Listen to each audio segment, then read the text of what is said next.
Kaya na mga kamatis, dumating na po ang ating Baroon Shark. Ayan, from Pipes Aquatic Pet Shop. Ayan, thank you sa iyo, Boss Idol. Binigyan mo ako ng magandang discount. Ayan, ito na yung pinaka magandang isda na nakita ko.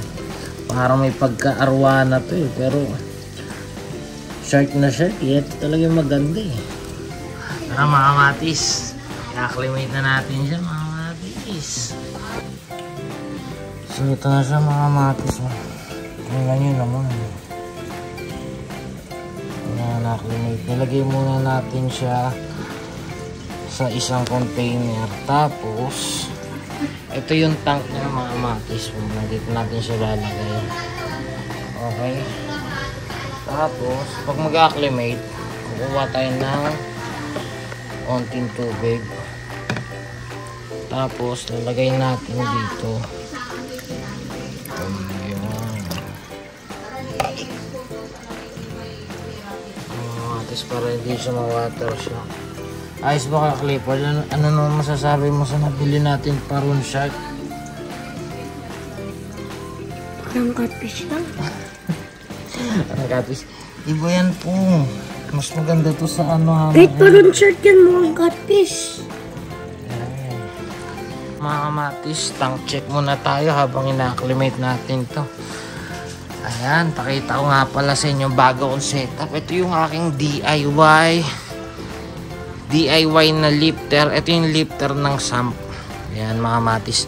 Ito medyo kinarir ko talaga yung pagkagawa na ito mga kamatis. Kasi ito eh, walang lifter tong aquarium natin. Maga ito mga kamatis, kumuha ko na isang plywood. Hinati ko siya. Tapos pinantay ko. Sinukat ko yun mga kamatis.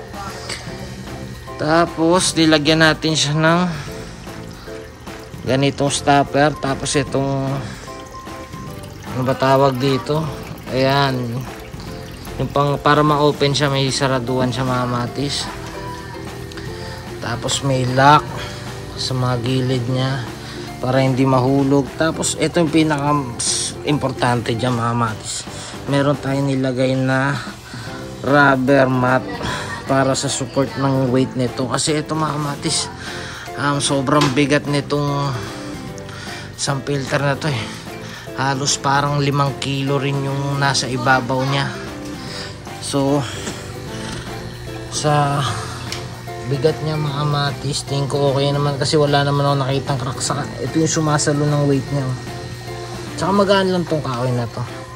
So ito nga pala yung aquarium natin. So ito, fish check tayo. Meron tayong wooden catfish. Ito pa rin yung pako natin. Papaampon ko na to mga kamatis. Comment lang kayo kung gusto nyo ampon nitong pako natin. Kasi ito mga Oscar. Ayan. Tapos meron tayong bagong isda sa likod. Yung black oranda yan. Kumuha ulit tayo kasi namatay yung dati natin black oranda. Ito siya. Nasa tuloy. Tapos ito naman ating flower horn. Ayan mga kamatis. Daddy, meron na siyang ano. Tapos ito naman yung ipapartner ko sa kanya. Ayan mga kamatis. Naka-cage muna siya para maging friends sila. Ayan yung setup natin dyan. Ito yung aquarium. Ito kailangan kasi nito may isang filter kasi malakas magpupi yung mga Oscar natin. Tapos ito naman mga kamatis, isa sa mga bago natin mga kamatis. Itong albino giant gourami. Yan mga kamatis. Tapos meron tayong angel fish. Ito hindi ko alam tawag dito, kalimutan ko tawag. Ito yung kumakain ng lumot. Tapos corridoras. Yan. Tapos meron tayo sa dulong ano, ito may flower horn. Maliit pa naman ito gourami. Meron dito na ano, baby Oscar, meron pa dyan. Tapos meron tayong mga snails. Ayan mga kamatis. So ito nga pala yung setup natin. Ito yung bago nating aerator. Sobrang lakas nito mga kamatis. Alam mo naman yung hangin yun, no? Ganito siya kalakas mga matis pag ano yun. Ayun, no? Bubulwak yung tubig talaga. Grabe ito.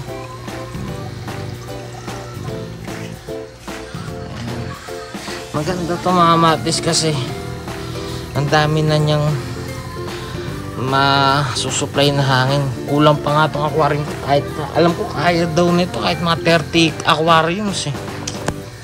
Sobrang lakas niya eh. Mura lang naman siya mga matis. Nabili ko sa Boy Ronda.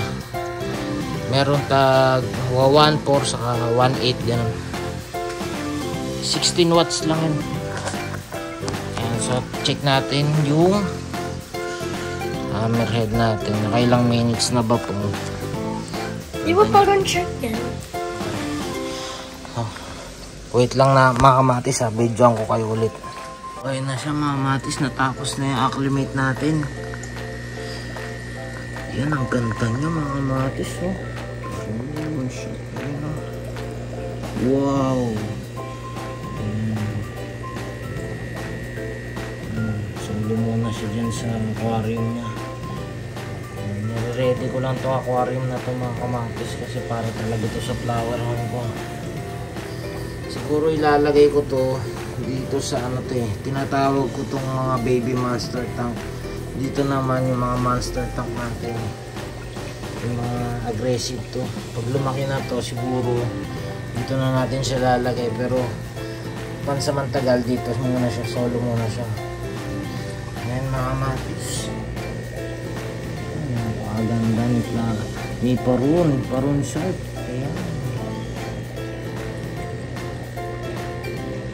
Napakaangas.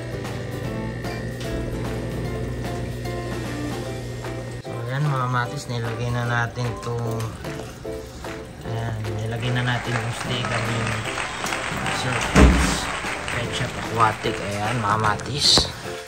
Meron na rin tayo sticker.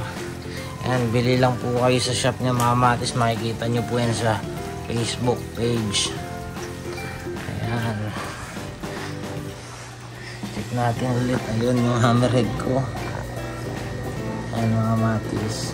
Diyan muna siya. Mamaya pakainin na natin yan. Medyo tatago ko eh. Ang ganda to pag lumaki mga matis. Tila patin talaga to. Maraming salamat mga matis sa panonood. God bless.